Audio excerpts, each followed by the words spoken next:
First things first, I appreciate your support. So a quick one. Do you have a top loader? Let's say 5-7 years plus in use and it's making this noise.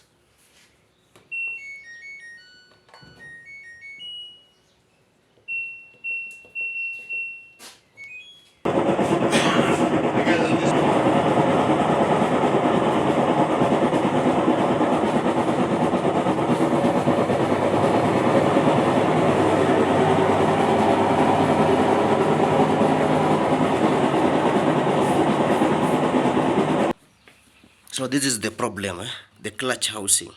So the gears are worn out. If you check, everything here is rusted.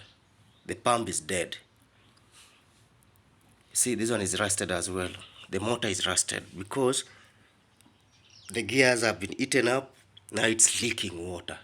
So if you are hearing that sound, you replace the clutch housing, the gears. Once you replace that, it will stop making noise. But unfortunately for top loaders, they rarely have issues, less on repairs. But once you get problems with a top loader, it's very expensive. So make your choices well. Don't overload your washing machine and it will give you service. Remember to subscribe, like and share. I'm out.